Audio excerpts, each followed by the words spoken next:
bird on a tree. I'm just sitting here.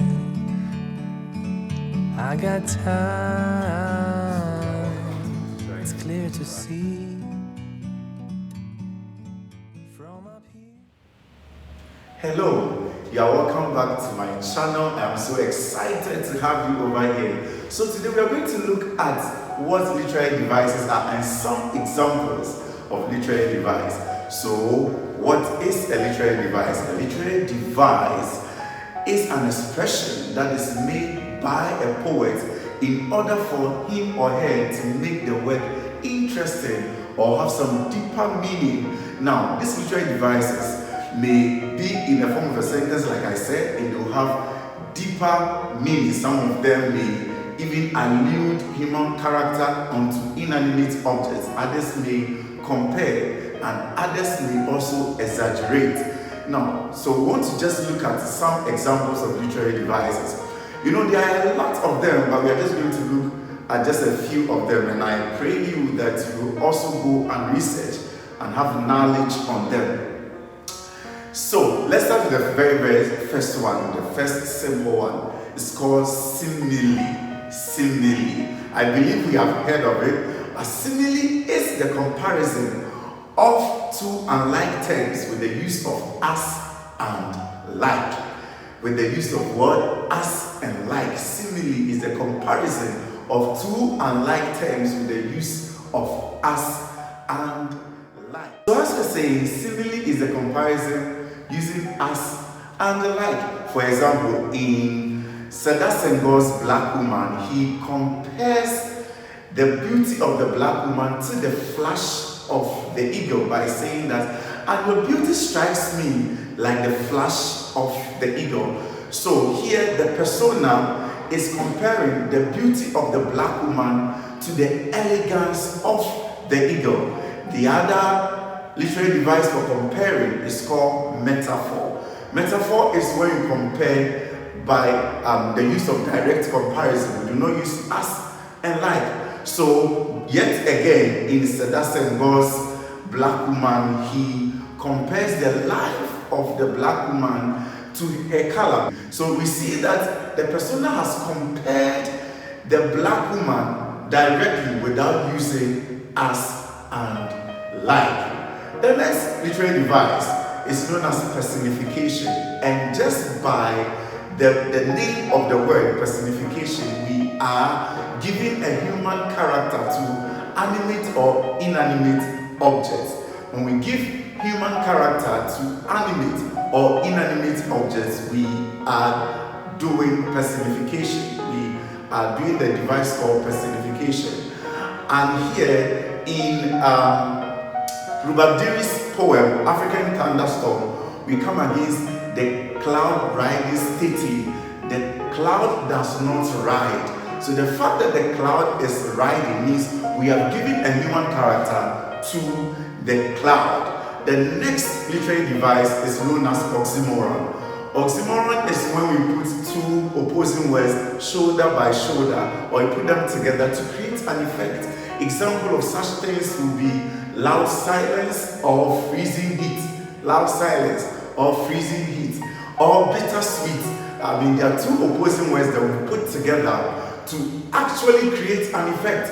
And in the poem, one of the African poems for Wasi we are supposed to study, that's the Brave Lands of Africa, we come again and we came into contact with Augustine Mentor saying that the victorious voices of lament, there cannot be a voice that is victorious and lamenting at the same time, but it creates an effect. And here the persona talks about the fact that even though they were in lamentation, yet somewhere in their heart, they have the feeling that they'll become victorious at the end. When we need a certain device, we talk about initial consonant sound, then we fall onto a device called alliteration. And alliteration is actually used to lay emphasis, or it can also be used to create humor. For example, consider saying she sells seashells at the seashore. and you try saying it very, very fast, it becomes humorous. If you are not careful, you may even bite your tongue in the process. So alliteration deals with the initial consonant sounds that are in the same line or the same line. The next literary device is called hyperbole or hyperbole.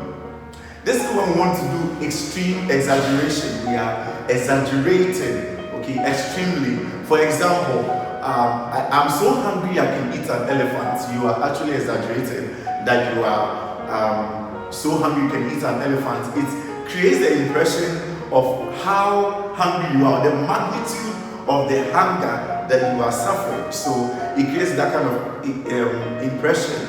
Or yet still, we can say that a mountain of food was placed before David, and within a minute he devoured it all. Here we are trying to say that the quantity of food that was placed before David was so big that we were not expecting him to finish it. But David, as you know, is very, very wonderful, and he finishes it all.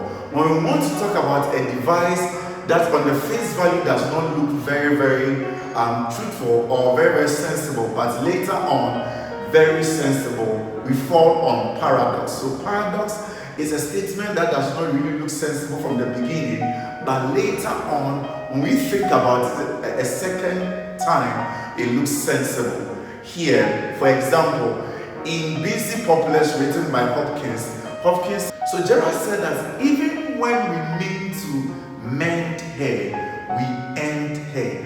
In the person's thoughts, even when men think that they are trying to repair something that is destroyed, at the end they actually spoil it instead of repairing it. So he was just giving us the idea of it, but he places it in a certain way that we need to really think further in order for us to understand whatever he was trying to say.